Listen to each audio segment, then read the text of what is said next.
I'm Jeremiah at Confluence Fly Shop here in beautiful Bend, Oregon, and today we're going to tie the Faux Mayfly. When I first saw Faux Bucktail come into the shop, everybody was salivating over tying streamers with it. I immediately went to the opposite spectrum and started looking at great nymph material.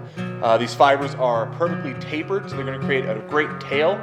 It's also synthetic fiber that's going to be very strong and durable. So these things come in a bunch of different colors. Let's tie one up. We're going to use a Firehole Stick 609 and a size 16. Great all-around beta size. We're going to put a mottled olive dazzle bead over this. This is going to create just a little bit of shimmer, great contrasting colors, and makes it look just like the normal insect. The tail, body, and legs are going to be made out of Faux Bucktail. The stuff comes in a bunch of different colors, has perfect tapers on it, and is a synthetic material, so it's going to be very durable. The thorax will be Senyos Laser Dub in light olive with Scud Back in dark color, black, dark olive, brown, in that 1/8 inch size. And we're going to stretch that to make it the perfect width of our fly. Over the top of that Scud Back, we're going to use Loon's UV clear fly finish in thin. That's going to create that perfect wing case for us, giving it a little bit of shine and durability as well. Alright, so we're going to start here with our Vivus 30 denier gel spun. This is extremely strong, extremely thin.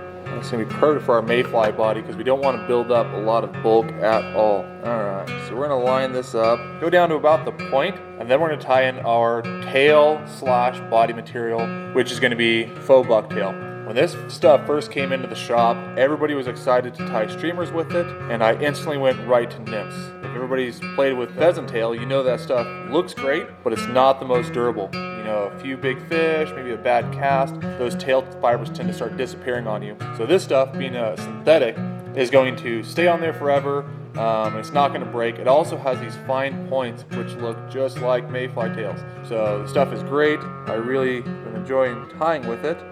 And I might even tie a couple streamers with it later. We're going to pull off 3 fibers, and I'm going to try to make these as even as I possibly can. Those are looking pretty good. I'm okay with that middle one being a little longer. So I'm going to use my existing thread wrap, tie this in kind of long. I'm going to do one more wrap here, and now I can adjust it. So I can move this back and forth and get it exactly the way I want it. Too long, too long. That's looking better. The guys start to slide around on me. Alright, we're looking about perfect there. If you do notice one is longer, you can pull it to see which one it is, and then start to move that back and get that exact length you want. We're going to hold these up, and the reason I'm holding these up as I'm tying them is I want them to be right on top of that hook shank. I don't want them to rotate at all. Do one more wrap, and then we're going to do one wrap behind it, underneath it. That's going to kick those fibers up and make that mayfly tail.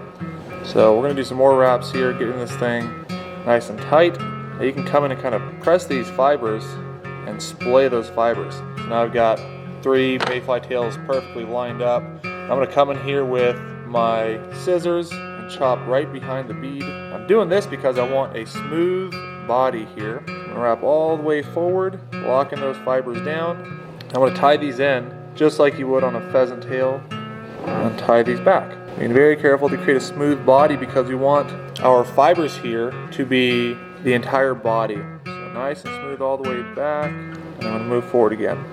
Alright, so I tied in 3 of these fibers for the tail. I just chopped it off and retied it back in. However, when I start to wrap these forward, I'm going to leave one behind. We're going to leave one of these fibers behind and start wrapping with just 2. Create a little separation there. It's not a big deal because we will come through with that last piece. So when I first started tying this fly, I started messing around with creating a wire rib and all this other stuff, and the reason for this fly was to have a really thin, slender mayfly, and that wire just built up too much bulk. It just didn't look good, so I started using this last piece as my rib. So we're going to color here in a second, but save these 2 pieces. These are going to be your legs. So put those off to the side. Take a trusty old Sharpie, come in here and mark this up. That's looking good.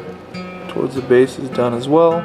So now, when you're tying a pheasant tail, you want to counter rib because you want to have that wire, the strong material, cover your weaker material, which is pheasant tail. With this, they're all synthetic, they're all super strong, so it doesn't really matter. What I like to do is just try to fill in any gaps that I created here and then start moving forward. Bingo. We've got our rib now, so we've got that great segmentation, and it's ultra thin. All right, I didn't build up any bulk, still have that ultra thin mayfly look. Fill this gap in a little bit. And now we're going to be ready to tie in our wing case material. Our wing case is going to be Scud Back, and this is 1/8 inch in black. And I love Scud Back because you can take this material and stretch it and go from being really thick to really thin. So it's really stretchy.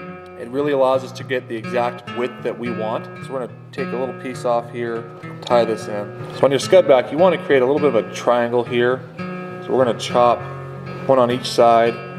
This is going to help you grip that when you start to tie it in. Lay this right on top. All right, I'm going to kind of tighten this up a little bit and tie backwards just a little ways.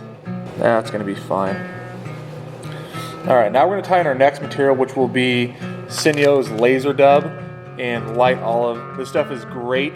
It does build up that body just a little bit, but literally I'm taking just a tiny amount and dubbing that on there. So once again, we're not trying to create bulk here. If you look at the typical mayfly, other than that bodybuilder, the green drake, these are pretty thin bugs. So work it in here. So now we're going to tie in our legs. Told you we had the to save these two pieces here. Well, these are going to be our legs. Tie one on each side. What I like to do a couple wraps right in the middle, and use this to insert my leg exactly where I want it. So that's looking good. Lock it in place. Do the same thing. Now if you lift your vise up a little bit, the tension from the bobbin will hold it in place. And I'm going to pull tight. By pulling tight, you're going to kind of splay those legs out there just like that. Alright, and one last little bit of dubbing to cover those thread wraps. Like I said, just a very little amount of dubbing here. Perfect. Now we're ready for our wing case. Now I showed you that stretching part on the wing case out of the package. Now that's on the fly, you can really see I can tighten this up and make it the exact width that I want.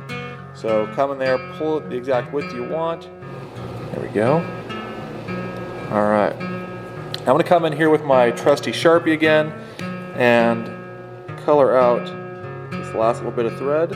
And at the same time, I'm going to use my super glue, my Zap-A-Gap, and put a little bit on the thread there because I'm not going to whip finish.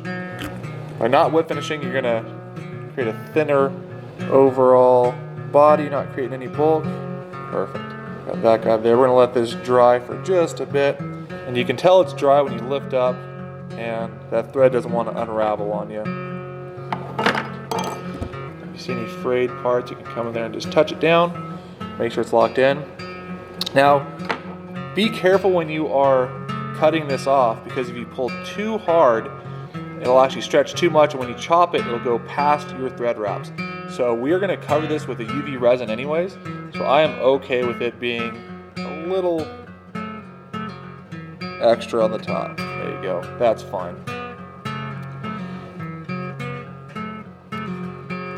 I'll come in and chop our legs. I'm going to take these right towards the front. I'm going to take these right towards the back.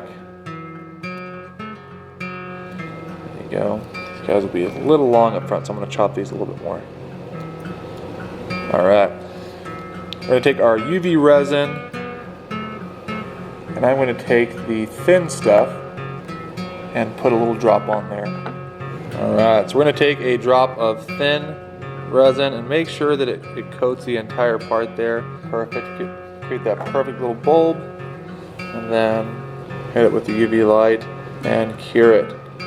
Alright, let's play those tails out. Got a picture perfect mayfly here.